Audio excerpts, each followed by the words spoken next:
예, 이 남편을 존경한다는 게 쉬운 일이 아니죠. 이게 2500여 년 전에 페르시아에서 있었던 사건이 에스더서예요. 네, 크세르크세스라고 하는 황제, 왕이죠. 큰 제국, 페르시아 제국에 호령하던 왕이 사실은 전 세계를 정복하고 있지만 누구 한 사람을 못 잡는 거예요. 왕비 한 사람의 마음을 못 얻는 거예요.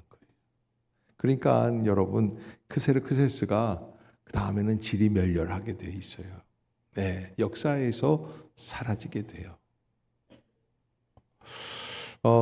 과거나 현재나 사람들은 누구한테 존경받고 사랑받기를 원하죠. 남편들이 원하는 게 아내가 나를 좀 존경해 줬으면 좋겠다, 존중해 줬으면 좋겠다. 또 아내는 뭘 하기를 원해요? 사랑받기를 또 원하는 거죠. 옆에 사람도 한번 쳐다보시고요. 예, 부부간에 앉아 계신 분들은 뭐가 힘들다고? 예, 얘기하세요. 뭐가 힘들다고? 존경을 못합니까? 사랑해 주시고 존경합시다. 굉장히 지금 심각한 표정으로 계신 분들이 있어요. 예, 웃으면서 못하고 굉장히 심각한 표정으로 계시는 분들, 특별히 부부간에 계신데 그게 잘 안 나온다, 말이 안 떨어진다, 회개하시고 밑에 내려가서 바자회에 즐길 생각하지 마시고 여기서 기도하시고 다시 시작을 할 수 있기를 부탁을 드려요. 이 존경, 사랑 참 쉽지 않습니다. 어제 아침입니다. 토요일 날 이른 시간인데 아내가, 저희는 이제 아무래도 제가 코도 골고 피곤도 하고 그러니까 각방 생활을 한 지 오래됐어요. 그런데 아니 아내가 와가지고선 예쁘게 굿모닝 그러고 앉아. 아니 새벽에 갑자기 제 방에 와가지고선 저한테 굿모닝 하는 거예요. 그래서 너무 깜짝 놀라서 아니 왜 그러십니까? 그랬더니 핸드폰 어디 있냐? 그래서 핸드폰 갑자기 새벽에 그래서 핸드폰을 토요일 날 새벽에 드렸어요. 암호를 푸세요. 그래서 풀었어요. 풀었더니 뭐 2차 소비 무슨 뭐 그거 나왔어요? 그러더니 그거를 이렇게 싹 하더니 됐어요. 그러더니 굿바이 그러더니 나가더라고요. 저는요, 그분이 거듭난 줄 알았어요. 처음에 인사를 그렇게 다정하게 해주시길래 거듭나신 줄 알았더니 그게 아니라 돈 10만 원 그 소비자 그거 나온 거 그거 수거하시기 위해서 오셔서 그러시는데, 여러분 서로 니드가 맞아야, 요구사항이 맞아야 친절하게 할 수 있어요. 그러니까 남편은 아내에게 잘 섬겨주시고 또 아내도 남편을 잘 인정해 주시고 따라해 봅시다. 오늘 말씀에 내 인생이 바뀔 줄로 믿습니다. 그러니까 또 벌써 이렇게 전화까지 오고 그러잖아요. 주님이 함께 하신다라고 하는 증거입니다. 남태평양에 있는 나우루 공화국이라고 하는 작은 나라입니다. 우리나라로 볼 때는 약간 뭐 한 용산구 정도 되는 그런 크기의 섬나라라고 합니다. 인구는 약 1만 명 정도 되는데 강수량이 적어서 늘 가뭄이 있고 부지런히 일을 해야 겨우 먹고 살 수 있는 환경인데 2차 세계대전 이후에 이 섬에 희귀 물질인 반도체 만들고 비료 만들고 무기 만드는 데 쓰는 인광석이라는 돌이 나오기 시작을 했어요. 깜짝 놀라고 세계가 그 섬에 관심을 갖게 되고 매장량이 워낙 많아서 나우루 공화국에는 엄청난 돈이 흘러 들어오게 되었습니다. 돈이 많아지니까 1년에 1억씩 국민들 1인당 1억씩 줬대요.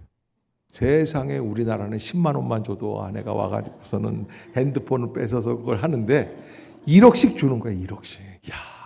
매년. 그러니까는 식구가 4사람이면 얼마 받는 거예요? 어마어마한 거예요. 그러니까 여러분 뭐 엄청나게 돈을 많이 벌게 됐죠. 용산구 정도 크기의 작은 나라, 사람들은 수십억짜리 스포츠카를 탔고 해외에 갈 때 전용 비행기를 사는 사람도 나오기 시작했다라는 거예요.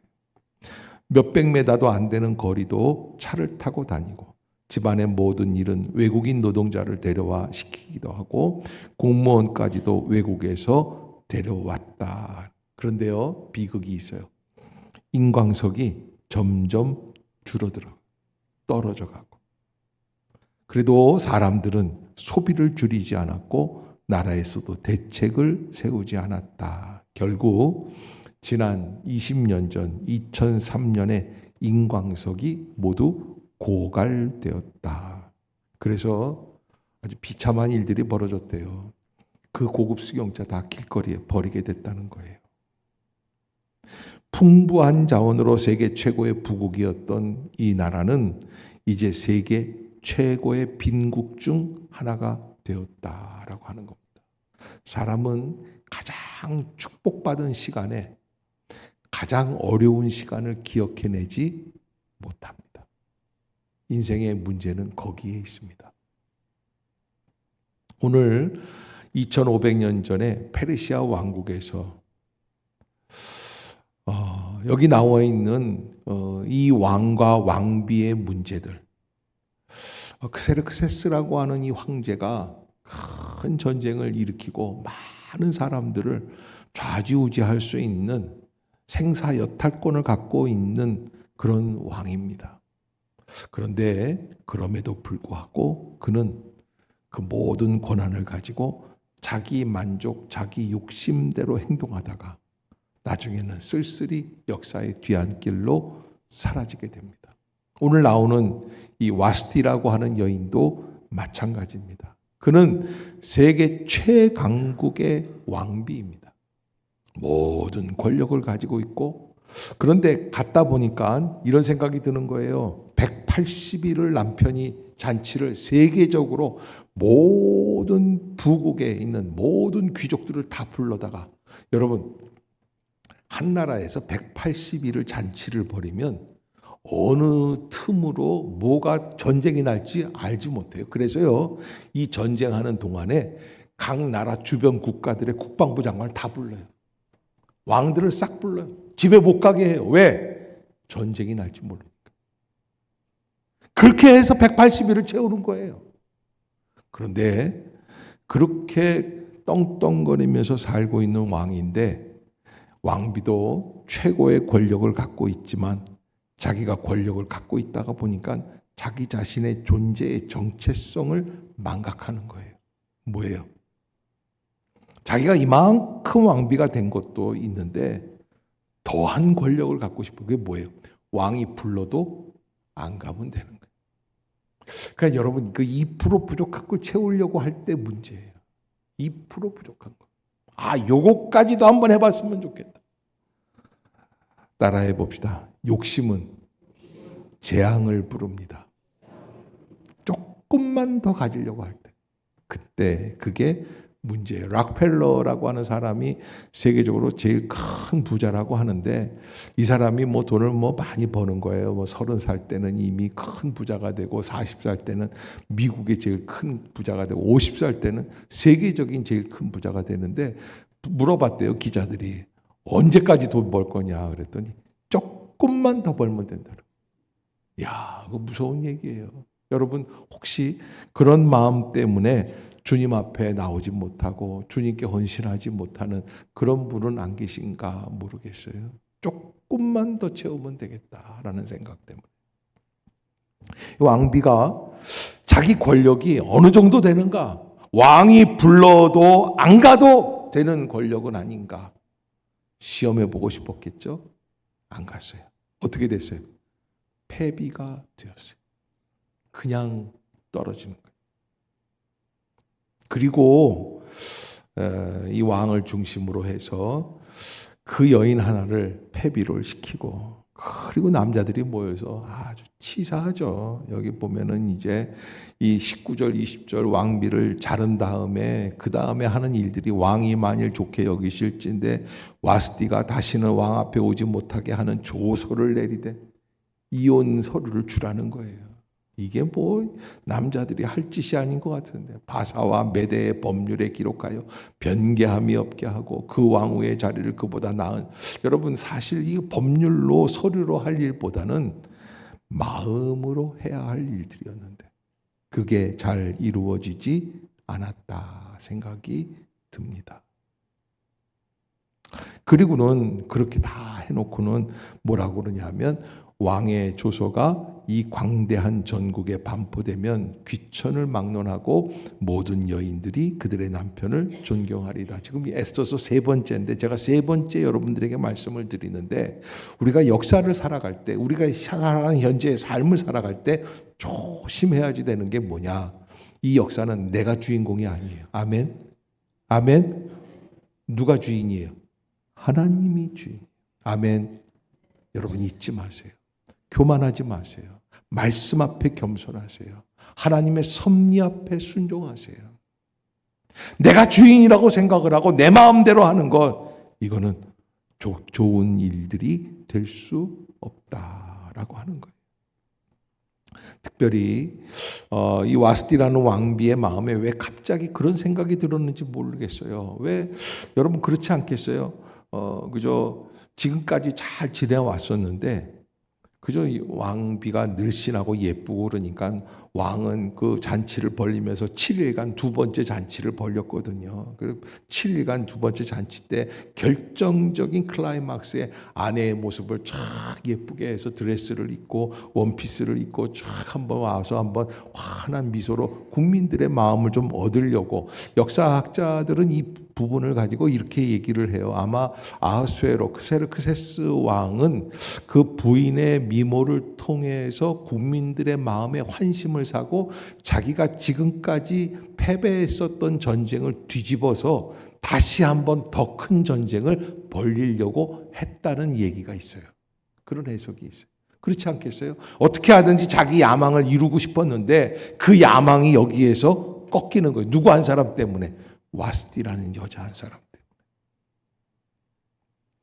그러니까 이 화가 그렇게 나죠. 그런데요, 이 인간의 역사, 야망과 또 와스디는 여인으로서 자기는 그게 싫고, 나는 너의 인형이 아니다, 나는 소유물이 아니다, 나도 인격체를 가진, 나도 한 사람의 생명이고 존재다, 이런 얘기를 하고 싶었겠죠. 그런데 그런 모든 두 사람의 갈등의 관계 속에 무엇이 시작이 되냐면 하나님의 구원의 역사가 시작이 되는 거예요. 그것을 우리가 잊지 말아야지 돼요. 우리는요, 왜 기분이 나쁜지 몰라요. 왜 불순종하고 싶은지 몰라요. 그런데요, 그 사이 속에서, 그냥 그 사이 속에서 하나님의 구원의 심판 역사, 그 모든 은혜가 진행이 되게 되어 있습니다. 그것을 깨달아야지 돼요. 그래서 나만 살아가는 인생이 아닙니다. 내가 주인인 인생이 아닙니다. 내 판단대로 다 되는 게 아닙니다. 제가 지금까지 살면서 느끼는 것은 내 판단, 내 생각대로는 거의 90%가 안 됩니다. 뜻대로 안 됩니다. 오직 주님의 뜻만이 이루어지게 되어 있습니다. 아멘. 여러분 잊지 마십시오. 제일 안 되는 게 누구예요? 우리 어머니는 그러시더라고요. 자식 농사가 제일 어렵다. 절 보고 그냥 째려보시면서요. 자식 키우기가 제일. 저희가 이제 저희 큰아들 이렇게 할 때 보면 우리 애가 이렇게 워낙 착하고 잘 컸지만 말을 안 들을 때도 있잖아요. 이렇게 얘기를 하면은 우리 어머님이 저를 빤히 보시더니 이렇게 빙그레 웃으시면서 이렇게 얘기를 하세요. 너보단 100배가 낫다. 너보단 100배가. 그러니까 얼마나 제가 속을 썩였겠어요. 네. 그런데요, 제가요, 저도 이렇게 살아보면서 자식 농사도 어렵지만 정말 힘든 거는 나 자신의 문제를 내가 하나님 앞에서 정말 온유하고 겸손하게 처리하기가 정말 어려워요. 그러니까 제일 무서운 존재는 누구예요? 나예요. 자식이 아니에요. 사실은 이런 게 있죠. 나는 남편 때문에 불행해. 나는 저 아내 때문에 불행해. 오해하지 마세요. 누가 문제예요? 나의 문제예요. 우리가 하나님 앞에서 어떻게 살아갔으면 좋을까라고 하는 것. 여러분, 우리는 생각하지 못하고 인생을 살고 있지만 그냥 무심하게 지나가는 인생 속에서 그저 하나님의 놀라운 역사들이 생기고 지나가고 있다. 있다라고 하는 것. 저는요, 6.25 전쟁이 발발이 되면서 우리나라가 2주, 석주 안에 유엔군 결의가 유엔 안보리에서 통과가 되는 그런 역사가 있어요. 1950년 6월 25일 전쟁이 발발이 되는데 유엔에서는 북한의 침략을 규탄하고 즉각 철수하라 이렇게 얘기를 했는데 25일 날 했는데 그 다음 날 27일 날 회원국들에게 한국의 군사적 지원을 권고하게 되는데 그리고서는 열흘 뒤에 7월 7일 날 유엔 통합군이 더글라스 메가더 장군을 유엔군 총사령관으로 결성이 됩니다. 그런데 이 사건이 이렇게 한 2주도 안 돼서 휙 지나가는데 이 일이 이루어지는 것은 큰 역사가 있고 사실은 우리나라도 6.25 전쟁이 발발하고 얼마 안 돼서 뭐 어떻게 됩니까? 부산만 남겨놓고 다 뺏기잖아요. 근데 이 어려운 난국에서 우리 민족을 구할 수 있었던 사건은 유엔군 참전이에요. 인천 상륙작전이에요. 그게 뒤집어졌단 말이에요. 그런데 어떻게 해서 이 일이 이루어졌느냐? 한 사람이에요. 한 사람. 소련 유엔 대사 야콥 말리크라는 사람이 있어요. 아주 날카롭고 대립되어 있던 비판적인 사람이었는데 이 사람 때문에 유엔에서 굉장히 골머리를 앓고 있었는데 이 사람이요 우리나라 한국의 유엔군 파견하는 거 결정하는 날 참석을 기피했어요. 사실은 더 큰 문제가 있었대요. 대만 대신에 중국 군대를 유엔 안전보장이사회에다가 회원국으로 집어넣자. 그땐 중공이었어요. 중공이라는 나라. 그런 계산을 하고 있었는데 그만 그게 문제가 아니라 한국의 6.25 전쟁 참여하는 것 결정이 나는 바람에 야콥 말리크가 참석을 못한 거예요. 근데 여러분 그 뒷이야기 중에 이런 얘기가 있어요. 야콥 말리크가 그날 참석하려고 나왔대요. 차를 타고 가는 거예요. 그런데 유엔 본부까지 가는데 유엔 본부 가는 동안에 차가 다리에서 고장이 난 거예요. 기사가 운전을 하고 있는데 기사한테 물어본 거죠. 왜 그러냐? 잠깐 엔진이 고장이 났습니다. 그래? 그럼 다른 차를 타고 가자. 아니요. 그러실 필요가 없습니다. 왜? 10분이면 고칩니다. 그래? 그럼 고쳐라. 그 10분이면 고친다는 게 1시간이 거기서 말짱이 지나고. 여러분 이게 말이 안 되는 거예요. 사실 차가 고장이 나면 급한 문제인데 정치적으로 어마어마한 중차대한 문제들이 있는데 가야 돼요? 안 가야 돼요? 다른 차라도. 뛰어서라도 가야 돼요. 저는요. 어느 목사님이 신촌에 계신 어느 교회 목사님 아주 큰 대형교회 목사님인데요. 토요일 날 결혼식 주례를 앞두고 다른 데 신방을 가셨다 강남 갔다가 그렇게 오시는데 시간이 안 돼요. 시간이 안 되니까요. 부목사님이 운전을 하고 있는데 김 목사 차 몰고 와 그러더니 신발 벗고서는요 88 도로에 나와가지고서는 뛰시는 거예요. 난 그것도 봤어요. 그래가지고서는 한 10분 늦게 들어가서 주례하셨다고 그러더라고요. 여러분 유엔 대사도 마찬가지예요. 중차대한 문제니까 뛰어서라도 가야지 돼요. 그런데 안 갔어요. 왜 안 가게 됐어요? 기사가요. 왜 그래? 난 내릴게 그러면 아니요. 10분이면 돼. 야곱 말리크가 문제예요. 기사가 문제예요.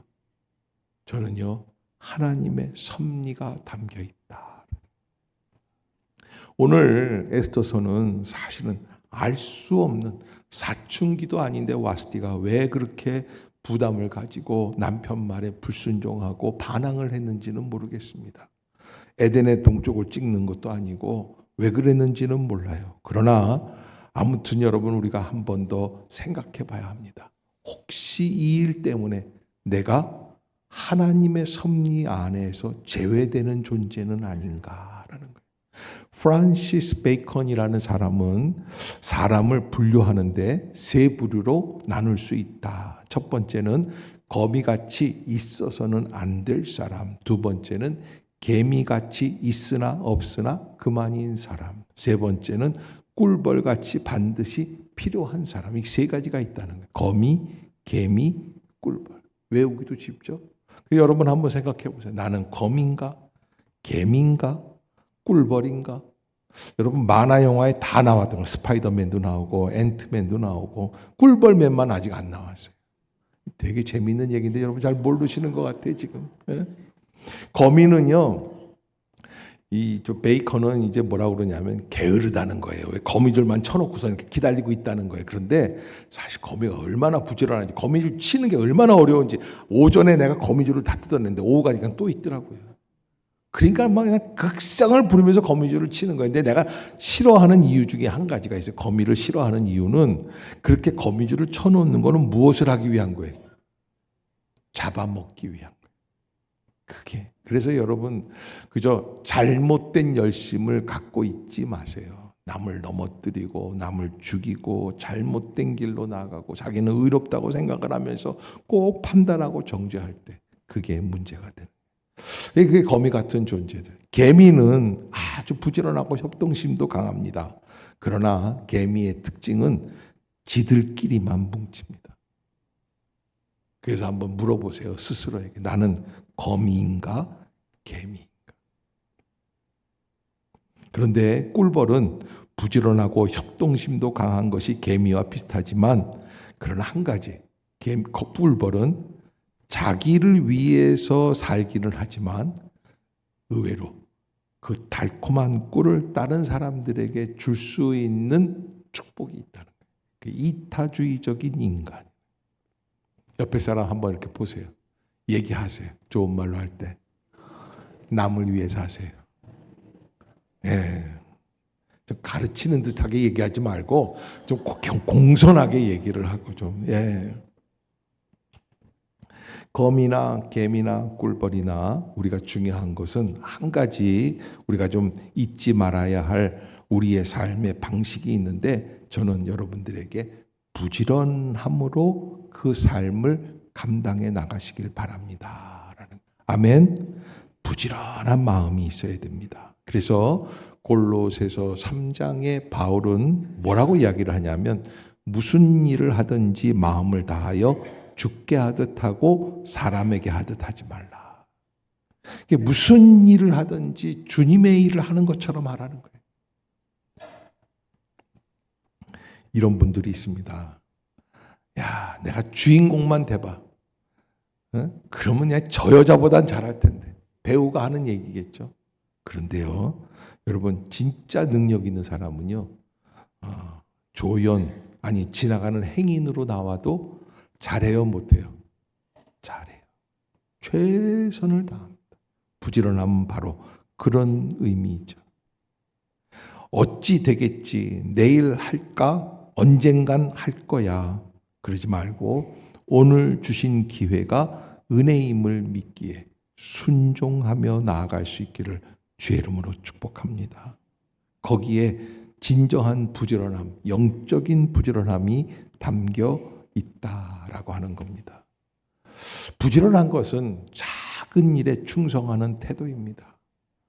1달란트, 2달란트, 5달란트 이거 아무것도 아닌 것 같지만 그러나 우리에게 맡김받은 일에 최선을 다했을 때에 잘하였다, 착하고 충성된 종이다. 그래서 뭐라고 그러냐면 내가 이 작은 일에 충성했기에 무슨 일을 맡긴다? 큰 일을 맡긴다. 사람들 보면요, 교회 일은 별로고 회사 일이 중요하다. 그러나 여러분, 하나님께서 축복을 주실 때에 어떻게 하겠어요? 교회 바자회에 나와서 열심히 봉사한 사람들에게 이번 보너스도 많이 주시고 은혜가 있지 않게. 네? 여러분 얼굴 표정이 목사가 저 따위로 설교를 하느냐는 어쩔 수가 없어요. 불만이면 목사 되세요, 여러분도. 예. 저는 사실 여러분들에게 부탁드리고 싶은 거는 뭐 열심히 하자 말자 이런 게 아니라 주의 일을 할 때 어느 시골 마을에 한 집사님이 매일마다 변함없이 10년을 이상 종을 쳤대요. 새벽 종을. 그러니까 교인들이 아니 집사님 왜 그렇게 열심히 사세요? 그러니까 한 10년 전에 제가 암 판정, 말기암 판정 받았는데 하나님이 살려주셔서 여기까지 왔어요. 그래서 제가 종을 치는 거는 살려주신 주님께 감사의 표현입니다 라고 얘기를 했다는 거예요. 마찬가지예요. 여러분, 저는요, 우리가 뭘 할 때, 야, 내가 잘하니까 이거 하는 거야 라는 생각보다는 주님께서 나를 살려주시고 인도해 주시는 감사의 표현입니다. 아멘. 아멘. 따라해 봅시다. 주님이 나를 살려주시고 구원하여 주신 은혜의 감사의 표현입니다.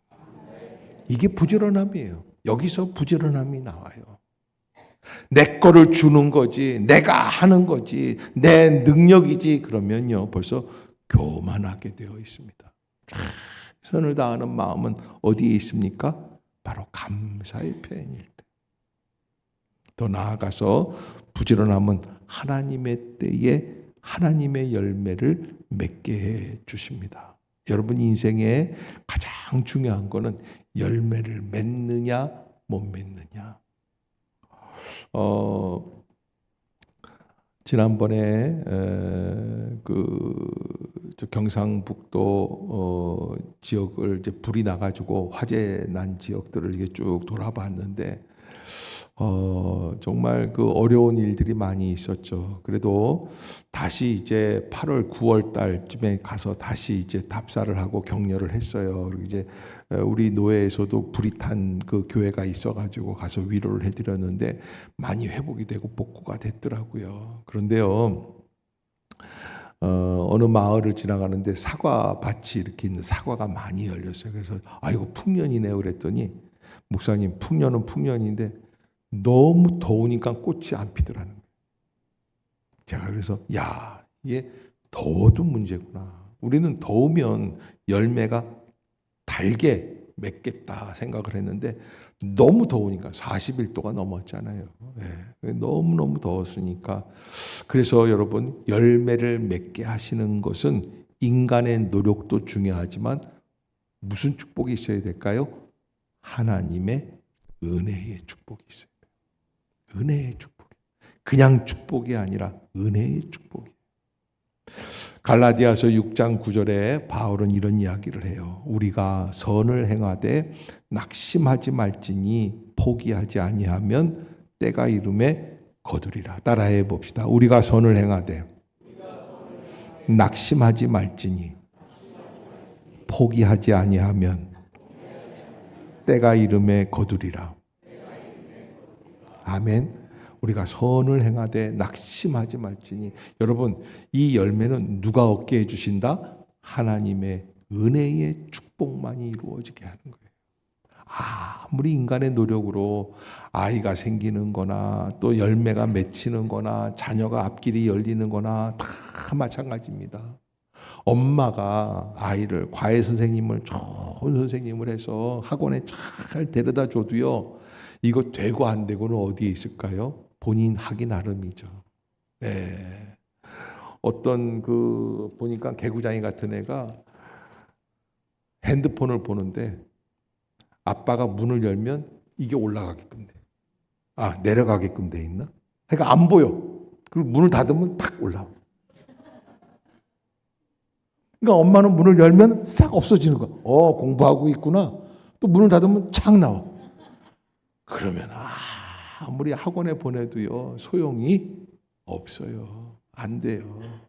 그래서 열매를 맺을 집은 벌써 마음이 달라요. 은혜가 달라요. 저도요, 신방을 해보면은요, 제가 전에 무학교에 있을 때 저쪽 금호동에 금호시장에 순댓국집 두 집이 있는데 한 집은 김집사, 한 집은 박집사. 근데 뭐 어느 집이라고는 얘기 안 하겠는데 두 집 중에 한 집이 그런 집이 있어요. 목사님 온다고 그랬는데 남편이 교회 잘 안 나오는데 그래도 굳이 만나서 목사님 오신다고 기다리고 있었습니다. 예배 드려주시죠. 그러면 이제 예배 드리려고 식당 안에서 집 안으로 들어가려고 방문을 열면요, 그 집에는요, 배 깔고 누워서 책 보고 공부하고 있어요. 그런데요, 안 되는 집이 있어요. 안 되는 집이. 가면은 목사님 왜 이제 와? 조금 일찍 오지. 우리 남편이 그 왼수 같은 게 그냥 돈 꺼내가지고서는 술 마시러 갔다고. 핑계. 목사님 온다 그러니까 에이 나는 간다 그러고서 나간 거야. 근데 그냥 안 나가고 돈 몇만 원 들고 나. 그러면 애라도 있지 않아? 그러면 아유 그러면 새끼도 그냥 아까 저 금고통 열더니만 거기서 돈 5천 원, 만 원 끊어가지고서 저 오락실에 갔다. 엄마랑 나랑 둘이서 예배 드렸어요. 여러분 이게요 보면요 억지로 안 돼요. 마음이 중요해요. 그러기에 그 마음을 위해서 기도합시다. 하나님 우리 가족의 모든 마음을 열매 맺는 마음으로 섭리하여 주시옵소서. 억지로 하는 게 아니에요. 어거지로 뭐 여기서 보면은요 이 아하수에로 왕이 참 하는 짓이요 조소를 내리고 변개함이 없게 하고 뭐 기록을 하고 암만 그래 보세요. 예, 여러분 진시황이 만리장성을 쌓았잖아요. 만리를 쌓았어요. 그래서 뭐 좀 오바하는 사람들은 인공위성에서도 보인대요. 만리장성은 내가 뭐 안 봤으니 모르죠. 그런데 아무튼 여러분 만리장성이 뭐 보이는지 안 보이는지 그게 문제가 아니더라고요. 만리장성 그렇게 쌓아놨는데요. 들어올 때만 적군이 들어오는데 뇌물을 줬어요. 문이 열릴까요? 안 열릴까요? 단박에 열려요. 담을 쌓는 게 중요한 게 아니에요. 지키는 사람의 마음이 문제였던 거예요. 그러니까 여러분 우리가 하나님 앞에서 어떻게 살아가야 할까? 저는 오늘 여러분들이 와스디와 같이 아수에로 같이 형식과 그 다음에 자기의 야망과 욕심 가운데 자기의 생각 속에 빠져 있는 사람들이 아니라 하나님의 은혜로 깊은 은혜의 길을 걸어갈 수 있는 아멘. 아멘. 그래서 오늘 바자회 때 물건값 깎으면 된다 안 된다. 나는요 100만 원 이하를 깎느라고 막 해가지고서 투쟁을 벌리는 사람 치고 돈 잘 벌고 잘 먹는 사람을 못 봤어요. 100만 원 이하는 깎지 마세요. 그렇게 콩나물값 깎느라고 막 그냥 1,000원, 2,000원 깎았던 사람들이요 집 살 때는 1억, 2억씩 손해 난다니까요. 큰 거 살 때 깎으세요. 네, 좀 큰 거 살 때. 네. 아무튼 이 얘기는 제 얘기가 아니라 여전도 회장님 얘기였습니다. 여러분들이 많이 협조해 주시고 하나님의 은혜 가운데 오늘 주신 말씀 그대로 내가 하나님 앞에서 어떤 마음을 가져야 되겠습니까? 하나님의 구원의 진리에 입각한 마음을 회복하게 하여 주시옵소서. 거역하고 불순종하는 자리에 있지 않게 하여 주시옵소서. 그 은혜대로 승리하는 우리 모두가 될 수 있기를 주의 이름으로 축복합니다. 기도하겠습니다.